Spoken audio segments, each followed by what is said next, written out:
Hi guys, it's Bobby Legs, and today I want to show you the state of my collection, my watch collection for January 2020.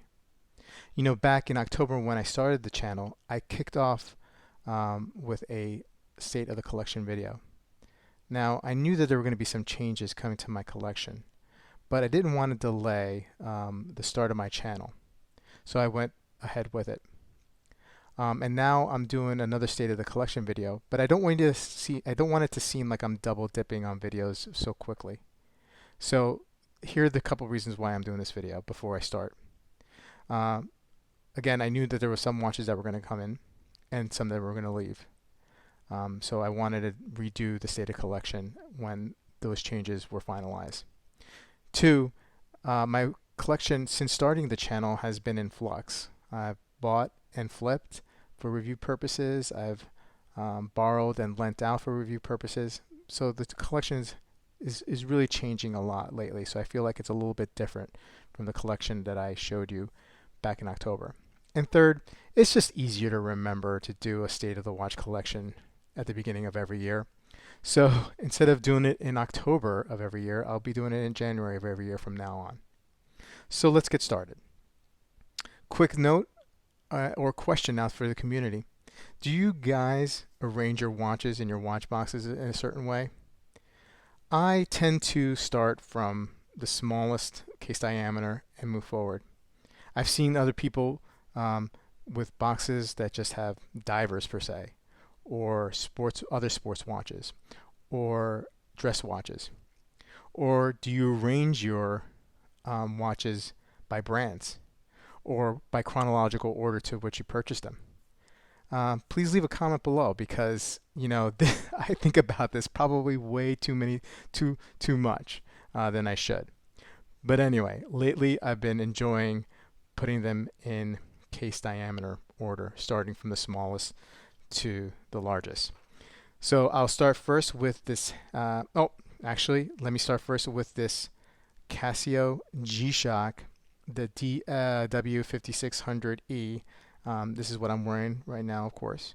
No particular order, size order. I'm wearing it because I have two kids under 3, and I'm a klutz, and I also bang around my wrist a lot. So, and I do a lot of work on the property, chopping wood, cutting grass, and whatnot. And this watch is the perfect beater. I wasn't planning on doing a review on this, but I think I will very soon because it deserves one. So let's start with the smallest watch in my collection via case diameter, and the most recent purchase. I purchased this for review, and I think this is going to stay in the collection for a little while. This is the Hamilton Khaki Field Mechanical. It's a 38 millimeter case diameter field watch. It's also a manual wind mechanical watch, one of 2 that I have in my collection. Other than the G-Shock, which is a quartz, all my other watches are automatics. And I really do enjoy having a manual watch and having 2. And I plan on adding more manual wind watches, mechanical watches in the future. I think that's where my tastes are heading. I just like that special connection that I have with a watch. I know I could manually wind some of these watches, but it just doesn't feel the same. And this watch feels very, very light on the wrist, and it's also a great little beater watch. It does have only 50-meter water resistance, but so what? It's not like I'm going to be diving with this watch. It's a nice little tool watch, a nice little watch to go hiking with or do anything, physical outside. That might be a slight exaggeration. Maybe people don't feel that way, but I don't know. That's what this watch, when it talks to me, it says, come on, let's go outside and walk around the property. Put your boots on. Let's get a little dirty. So this is a nice little addition to the collection, and something that I could probably hand off to my son in a couple years too, because it's nice, small, and light. The next watch in the collection is also 38 millimeter, and that is the Zenith El Primero. This was a grail watch for me, and I'm very happy to have it. It came originally with a brown alligator strap that made it feel really, really formal. And actually, I wasn't getting too much wrist time with it because it just felt like, I should only wear in formal occasions. I don't know. It just didn't say, hey, wear me with jeans or wear me with sweatpants um, when you're going to the store or whatnot. Um, a subscriber recommended some Fluco straps, and I put it on a brown rally strap, and that was awesome. It was awesome. I started wearing the watch more and more, and I was glad to have it in the rotation. And then I got this blue pebble strap, leather strap, and it really makes the watch pop. You know, for a time there, I thought I had made a bad decision because I wasn't wearing it. But these straps have really saved the day for me, and now it's more present in the rotation, and I'm very happy for it. The next watch I also got last year. I was on a waiting list for this one for a while, and that's the Black Bay 58. This is easily, hands down, my favorite watch in the collection. It's a 39 millimeter diver, just under 12 millimeter case thickness. Around 46 or 47 or 48, I don't know, something around that, lug to lug. It just fits perfectly on my wrist. The best out of all my watches. And I love it. And I recommend adding this to your collection if you can. If you're willing to go to that next level of luxury dive watch. Even if you have a Submariner, you know, get this watch. This watch is great. And this will never ever leave my collection. I love this watch. Yeah, I can't say enough about it. The next watch in the collection I bought for review purposes, but I can't seem to get rid of it. I really like it, and I really like the color. And that is the Islander ISL -09. I used to have a couple of SKXs in my collection, and I got rid of them. I kind of felt like a little bit of I had a little bit of Seiko fatigue, right? I also had the SARB 00033 that I've sold off recently. Just got a little tired of Seiko, and but it is nice having a watch very similar to the SKX with a bunch of upgrades to it in the collection. So if I had a Seiko SKX and I wanted to mod it, I pretty much would do the same thing here. I would do the same thing,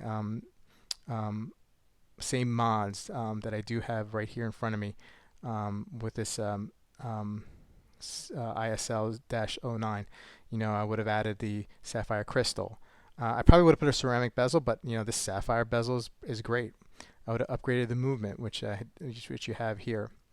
Put on a better bracelet that came better than what the Seiko came stocked with, which we have here. So great watch here. This is my son's favorite. He always notices it when I have it on. It's a great little beater diver, and it's good to support. I feel happy to support a guy like Mark who put these watches out, and I want to keep it in the collection for a little while, just to show some support. But I do wear it a lot. Next watch is another diver. It was the first luxury watch purchase that I've ever made, a luxury Swiss watch, and that's a Gerber Perrigo Seahawk II.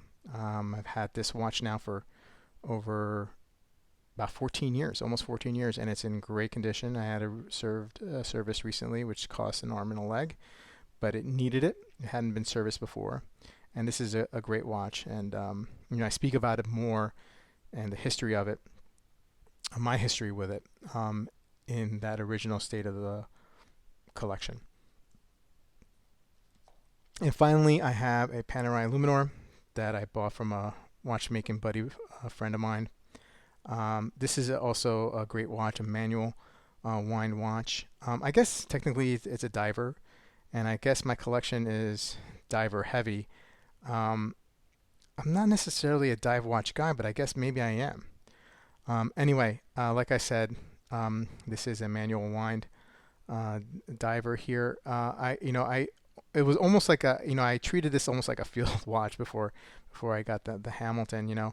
I would wear it outside when I was doing some work. It's just a really tough watch. Very simple. I just love just the two hands, and look, some people like watches with second hands in there, so they know that the watch is wound. But I just put this to my ear and I could hear it.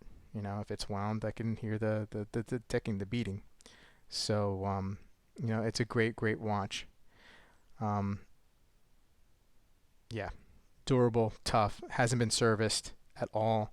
I believe it has a Unitas 6497 or ETA 6497 now. Love that movement. Love to add a couple more watches with that movement. Thinking of a Stoya Flieger with that movement. Yeah, great watch. Anyway, guys, so that is the state of collection for 2020. I definitely have some more slots here for future purchases. Although this year it may be a little tough. I don't know if I'm going to be adding any watches this year or not for my core collection. Obviously, I'll be rotating watches in and out for review purposes. So we'll still have those.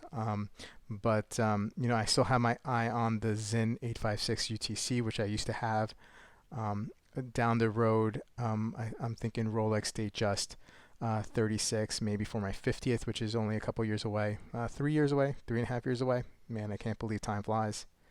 And then I'll probably after that just focus on manual wind watches, and I really like in H. Moser these days. That's another grill type watch. So anyway, guys, I appreciate you sticking through and watching the state of the collection so soon after the other one. If you like this video, please remember to like and subscribe and click that bell icon for any updates for uploads that I'll be posting soon. And if you have any questions, please feel free to email me at bobbylegs1791@gmail.com.